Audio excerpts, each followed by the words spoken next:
Hello and welcome everyone. Myself Bhagyashree. Today we are going to continue our topic, that is illustrations of CMA final paper number 15, study note number 1, that is cost management. So today we will solve illustration number 16, but before solving illustration number 16 we will discuss two concepts. Okay, earlier we have discussed up to 1.5, that is throughput concept, but now we will discuss 1.6 and 1.7 and then we will solve illustration number 16. Okay, so here 1.6, in the textbook also they have given 1.6 concept, that is business process re-engineering. Okay, this concept is given in 1.6.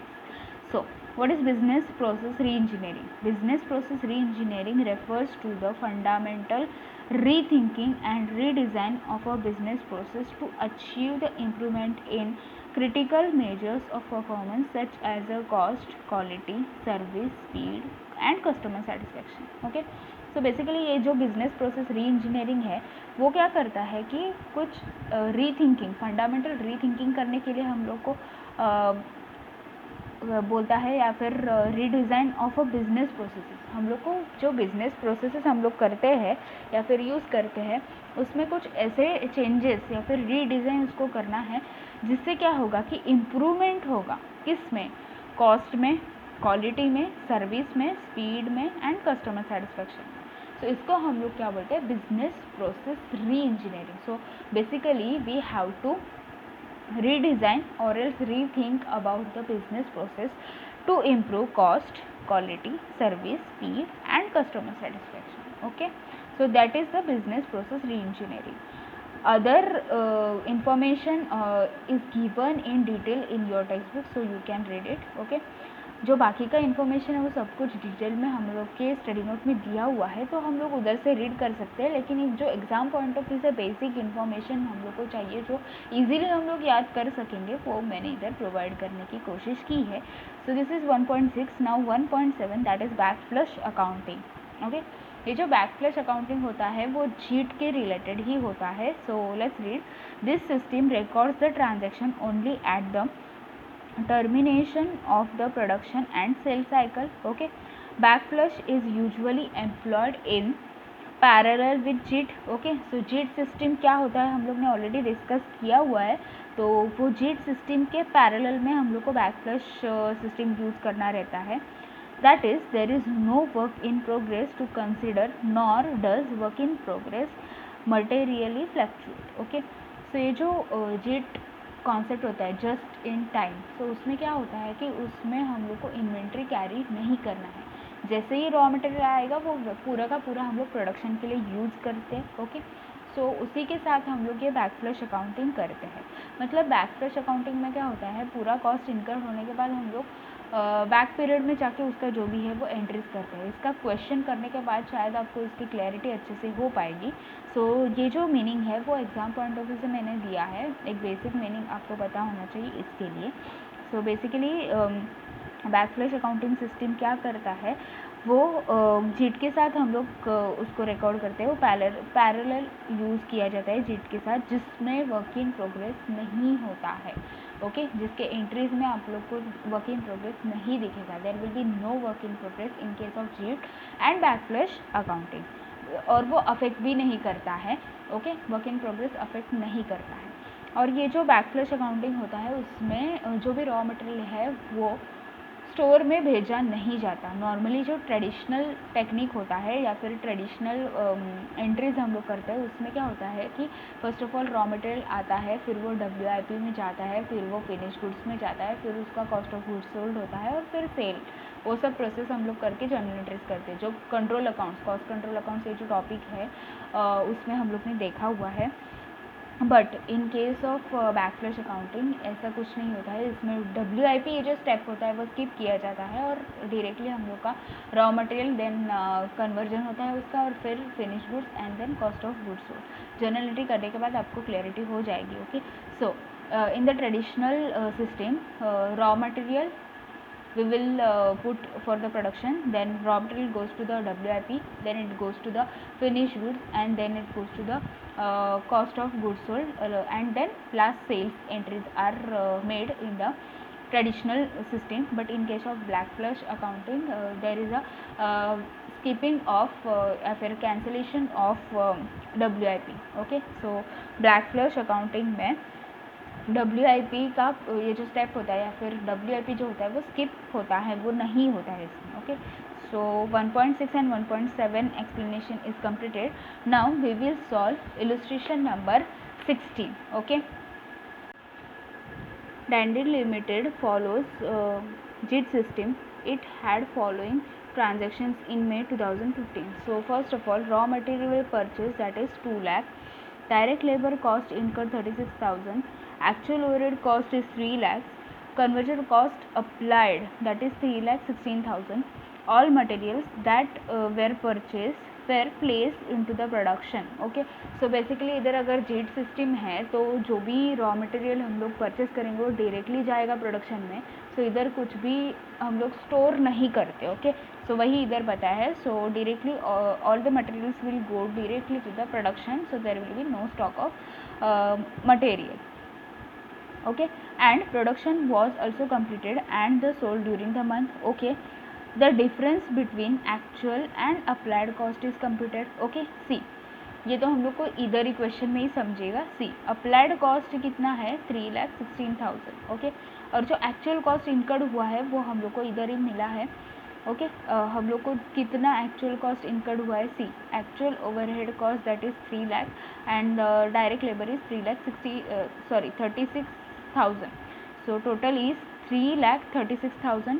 Okay, actual cost और applied कितना किया है 3,16,000. सो जो भी 20,000 का difference है वो हम लोग को इधर शो करना पड़ेगा एंट्री में. क्या पूछा है, you are required to pass both, that is traditional journal entry also and backflush journal entry also. Okay, so we have to pass journal entry in 2 ways, that is traditional also and backflush also. First of all, traditional is very easy because we all have studied in the inter that how to pass this kind of journal entries, that is in cost control ledger topic. So we'll basically record the first part, that is traditional journal entry. First of all, we have to understand what is traditional system. Okay, in traditional system, first step is purchase of raw material, then that raw material goes to the WIP.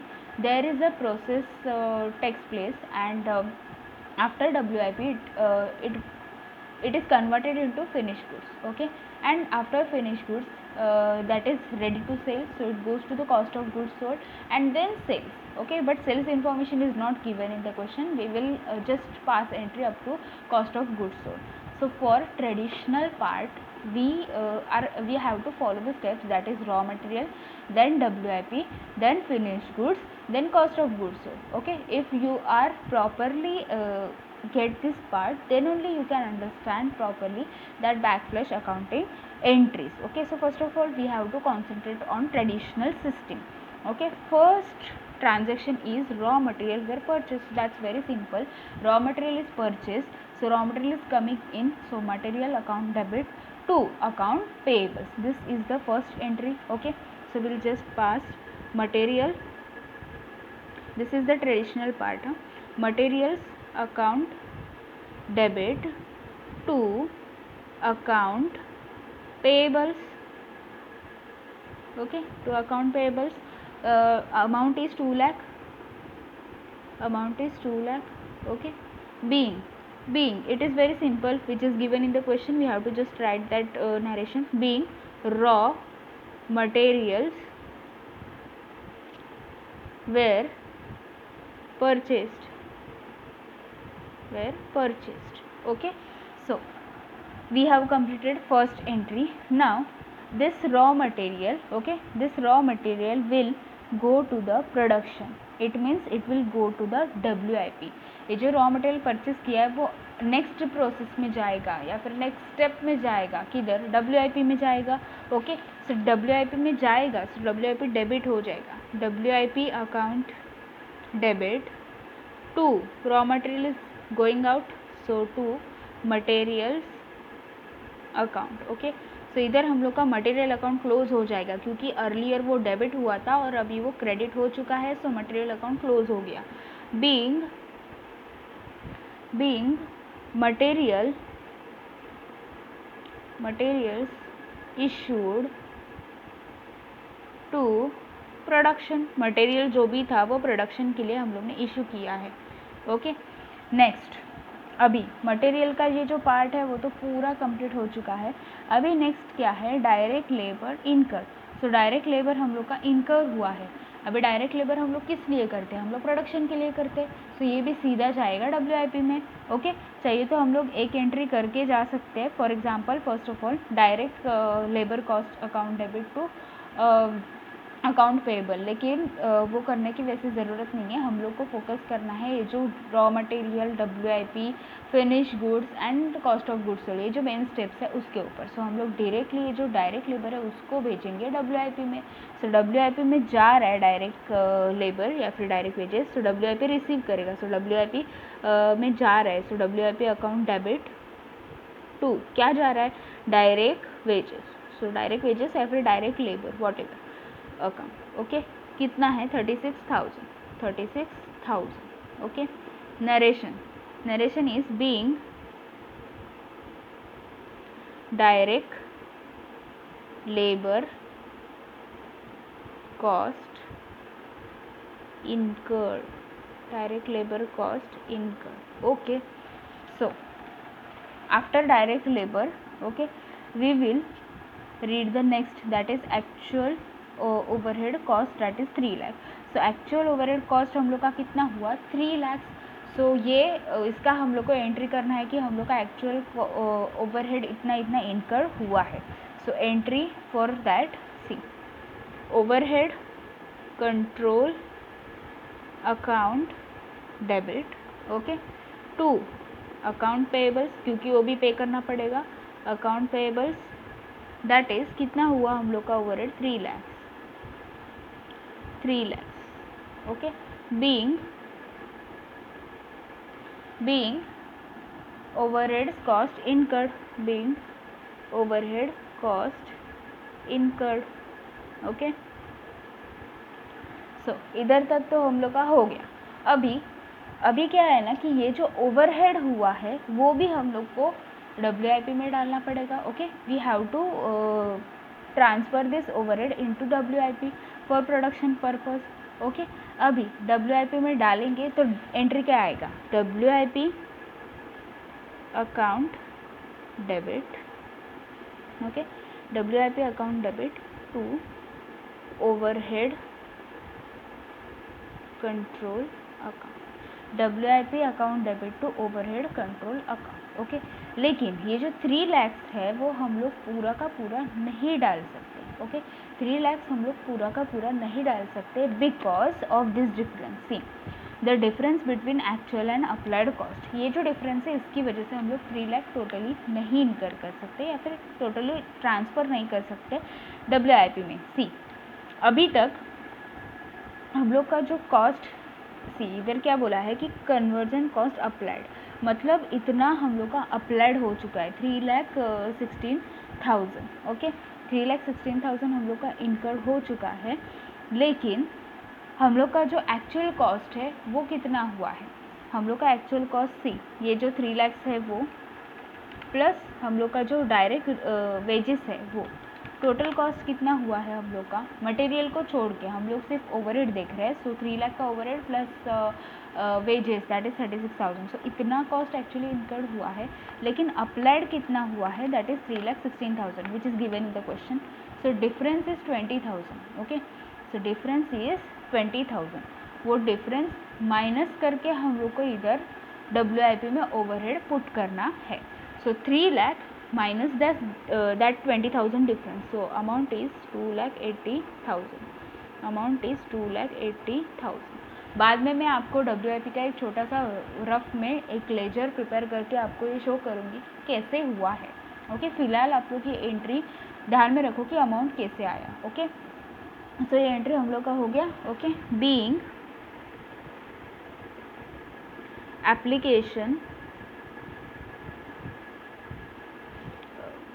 application of overhead, being application of overhead. Okay, अभी इधर हम लोग का WIP का process हो गया। First of all raw material हम लोग ने WIP में डाला, फिर अभी WIP में सब हो गया।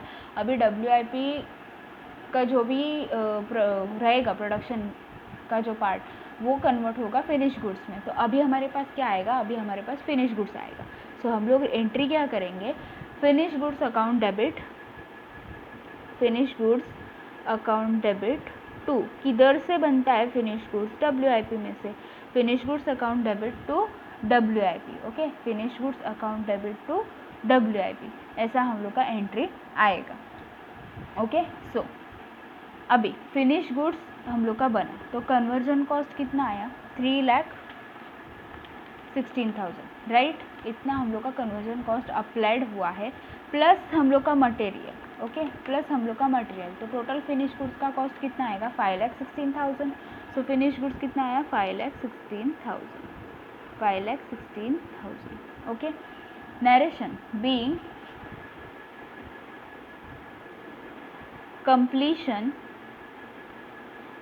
completion of goods, सो इधर हम लोग का फिनिश गुड्स बन के रेडी हो चुका है।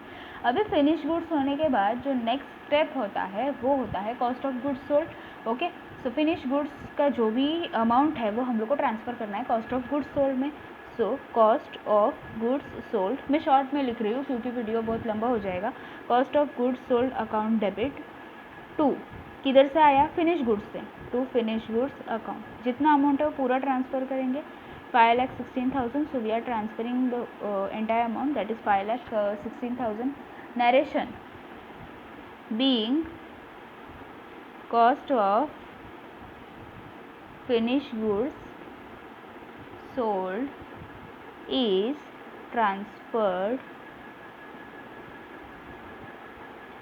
To cost of goods sold account. Okay, so हम लोग ने बेसिकली जो कॉस्ट है फिनिश गुड्स का, जो हम लोग ने सेल करने के लिए दिया है वो ट्रांसफ़र किया कॉस्ट ऑफ गुड्स सोल्ड को। ठीक है, अभी लास्ट एंट्री वो जो 20,000 का डिफरेंस आया था उसकी। ओके, सो 20,000 का डिफरेंस आया था, वो हम लोग एक बार चेक करेंगे कि कैसे आया है वो डिफरेंस। ओके, उससे पहले अगर किसी को इसमें डाउट है तो हम लोग वो क्लियर करेंगे। सिंपली हम लोग एक रफ में WIP अकाउंट प्रिपेयर करेंगे। This is just for your understanding, this is not a part of answer, so we are just drawing रफली। Okay, first of all WIP में एंट्रीज करेंगे। सी, इधर तो WIP है नहीं, इधर WIP account debit to materials, तो WIP account debit to materials 2 lakhs materials. Okay, 2 lakhs। Next है WIP to direct wages 36,000, so to direct wages 36,000। Okay, उसके बाद क्या एंट्री आया था, WIP account debit to overhead control account. Okay, और इधर finish goods to WIP। Okay, so finish goods to WIP, so ये side में आएगा ना, finish goods by finish goods account. कितना आया था, 5,16,000। ओके, 5,16,000। सो 5,16,000 हम लोग का क्रेडिट में है और डेबिट में है 2 लाख और 36,000। ओके, सो अगर किसी को कन्फ्यूजन है कि ये एंट्री कैसे आई, मतलब WIP account debit to overhead control account, so इधर हम लोग बैलेंसिंग करके उसको चेक कर सकते, क्योंकि इसके बाद किधर भी WIP नहीं है, सिर्फ 1, 2, 3, 4 ही एंट्री में। ओके, सो इन तीनों का पोस्टिंग हम लोग ने किया, ये कैसे आएगा वो बैलेंसिंग फिगर से समझेगा। Okay, so this is the WIP account, this is the finish goods, it means we have produced finished goods of 5,16,000. Okay, 5,16,000 using, see, 5,16,000 finished goods are produced using material of 2 lakhs and wages of 36,000. Okay, balancing figure is overheads, so that's why here it will come overhead control account. I hope अभी आपको सबको 2,80,000 कैसे आया वो समझ में आया होगा। ओके, इसीलिए ये WIP account debit to overhead control account, ऐसे 2,80,000 का एंट्री इधर आ रहा है। ओके, अभी WIP का कन्फ्यूजन ख़त्म हो गया, रॉ मटेरियल तो इजी था, WIP हो गया, उसके बाद फिनिश गुड्स भी इजी है और कॉस्ट ऑफ गुड्स सोल्ड भी इजी है। फाइनली वो जो 20,000 का डिफरेंस है उसका एंट्री हम लोग को करना है। ओके, वो भी चाहिए तो एक अकाउंट प्रिपेयर करके देखते हैं। सी ओवरहेड कंट्रोल अकाउंट, इसका प्रॉब्लम है। ओके, ओवरहेड कंट्रोल अकाउंट, इसमें भी हम लोग बैलेंसिंग फिगर करेंगे तो ज़्यादा बेटर रहेगा, गलती नहीं होगी। Okay, so will just prepare this account so that will avoid the mistake. First of all overhead control account किधर किधर दिख रहा है, सी इधर दिख रहा है। Overhead control account debit to account payable, so to account payables कितना पे किया था हम लोग ने, 3 lakhs।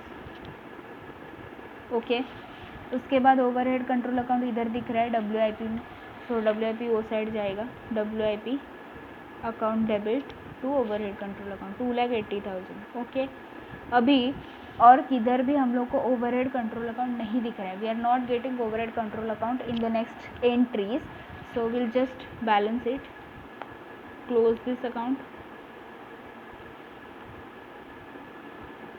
Balance is 20,000, balance is 20,000। अभी जो लास्ट अकाउंट हम लोग का आ रहा है वो है cost of goods sold. So ये जो डिफरेंस है हम लोग को डालना चाहिए कॉस्ट ऑफ गुड्स सोल्ड में। Okay, so by cost of goods sold account, so entry क्या आएगा, cost of goods sold account debit to overhead. So last entry हम लोग का ट्रेडिशनल सिस्टम में आएगा cost of goods sold account debit to see cost of goods sold account debit to overhead control account. So overhead control account कितना है amount, हम लोग ने देखा है 20,000, जो डिफरेंस है वही हम लोग को डालना है। So difference is 20,000। ये डिफरेंस क्यों आ रहा है, क्योंकि एक्चुअल कॉस्ट डिफरेंट है, अपग्रेड कॉस्ट डिफरेंट है, दैट्स वाई ये डिफरेंस आ रहा है। So being variance is recognized, variance difference है ना, so variance is recognized. Okay, so here we have completed traditional journal entry in the books of that company. So traditional journal entry हम लोग का हो चुका है। अभी हम लोग को जाना है बैक फ्लश अकाउंटिंग एंट्रीज में। सो बैक फ्लश में एक गोल्डन रूल क्या होता है कि बैक फ्लश अकाउंटिंग सिस्टम ये जिट के साथ चलता है, तो इसमें WIP का कॉन्सेप्ट होता ही नहीं है, तो WIP नहीं आएगा, डायरेक्टली उसका जो कन्वर्जन का कॉस्ट है और वो सब बाकी के एंट्रीज है वो आ जाएंगे। ओके, सो इधर रॉ मटेरियल स्टोर में जाता नहीं है, डायरेक्टली वो प्रोसेस में जाता है, प्रोडक्शन के प्रोसेस में चला जाता है।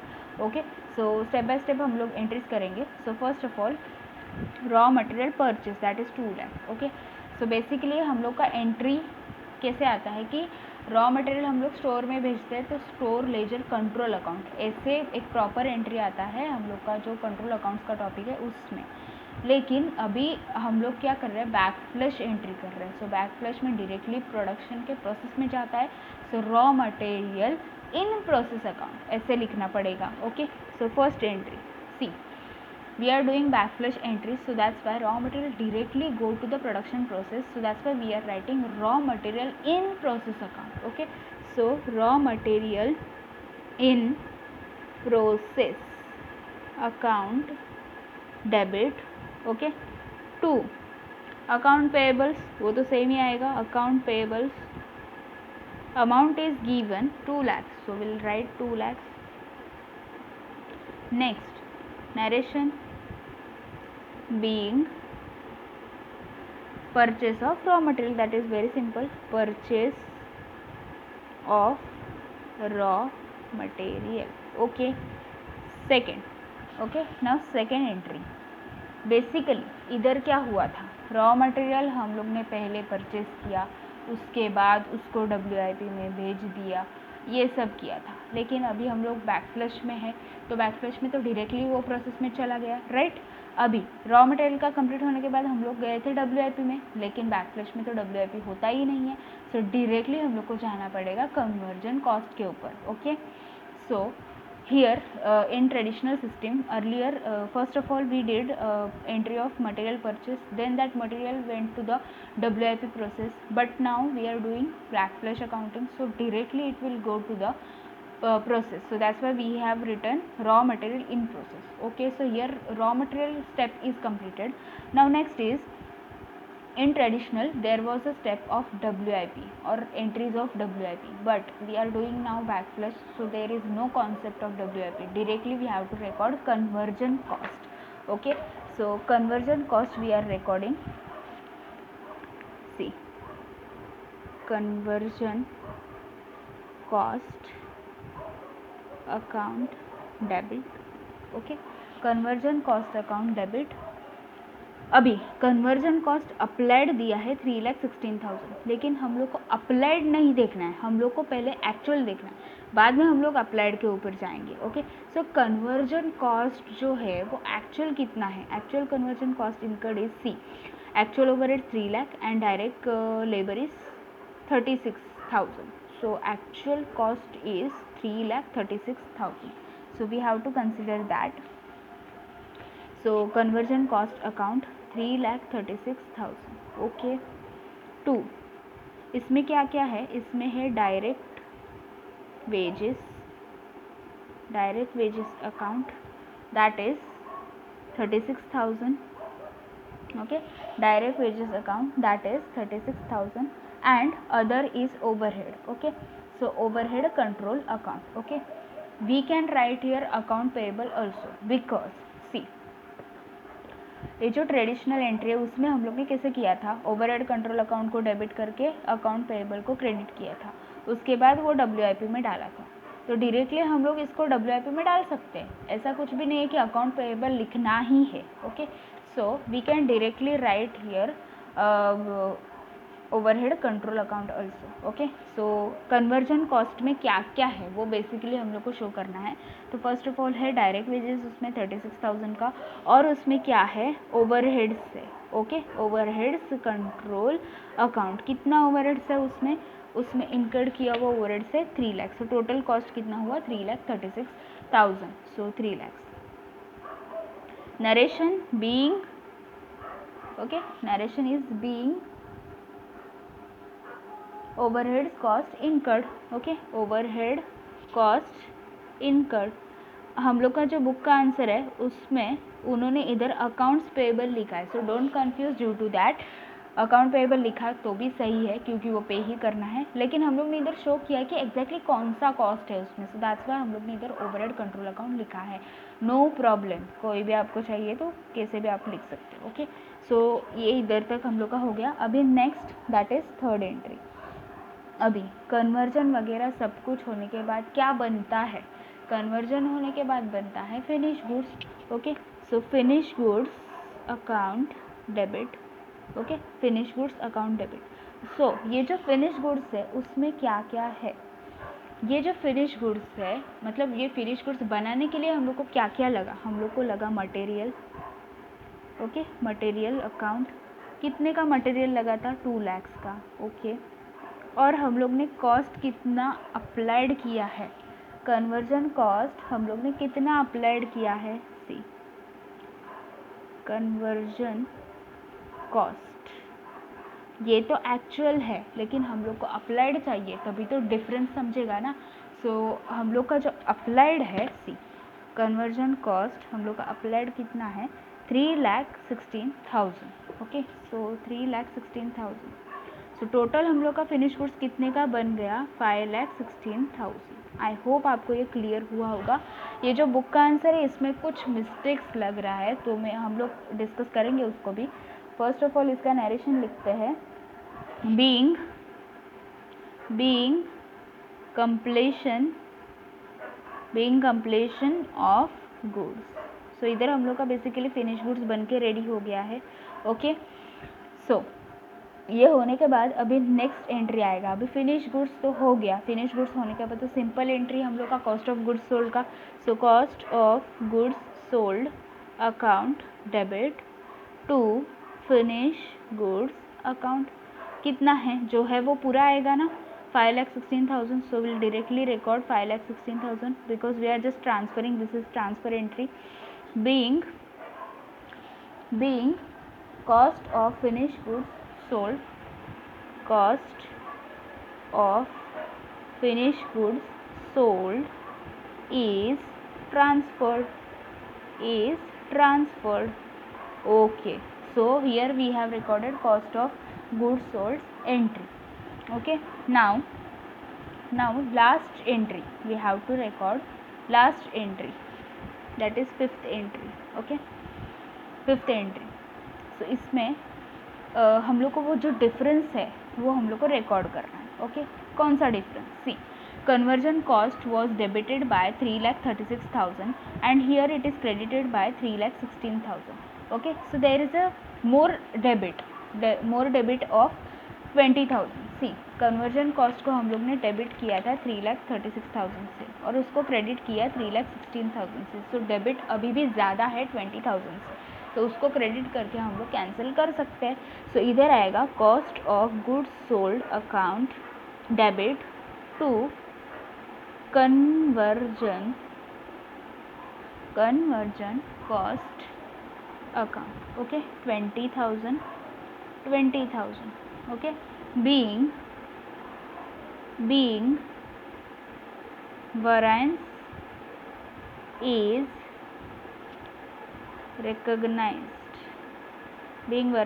recognized. ओके, अभी अगर आप लोग ने कंपेयर किया तो इसमें ट्रेडिशनल में 8 एंट्रीज आ रहा है क्योंकि हम लोग WIP का प्रोसेस इधर कंसिडर कर रहे हैं, लेकिन बैकफ्लश में सिर्फ 5 एंट्रीज आ रहा है क्योंकि हम लोग ने इधर WIP का प्रोसेस स्किप किया है, उसको कंसिडर नहीं किया है. ओके, अभी ये जो बुक का आंसर है और हमारा आंसर है उसमें थोड़ा बहुत डिफरेंस है. फर्स्ट डिफरेंस किधर है? इधर अकाउंट पेएबल उन लोग ने लिखा है और हम लोग ने ओवरहेड कंट्रोल अकाउंट लिखा है. Reason behind is account payable लिखने में प्रॉब्लम नहीं है, लेकिन इसमें कौन से अकाउंट्स है और इट मीन्स कौन से ओवरहेड है वो समझ में नहीं आएगा, इसीलिए हम लोग ने ओवरहेड कंट्रोल अकाउंट लिखा है. Okay, so here we have written overhead control account because we have to identify which overheads are written in this. Okay, we have to understand which overhead are written, so that's why we are writing overhead control account. That is not a major issue. Okay, major part is here in this entry. Okay, in this entry, in the book in the answer of book they have written WIP. The basic concept says that in case of just in time system and backflush accounting, there is no concept of WIP. Then also they are writing WIP. So I really don't know how from where they are getting this. Okay, so जो basic concept है जीट का और black flush accounting का, उसमें तो बोला है कि WIP ये कॉन्सेप्ट ही नहीं आता है उन दोनों में. सो फिर भी ये जो जर्नल एंट्री है उसमें उन लोग ने WIP लिखा है. So I think it may be a typing mistake.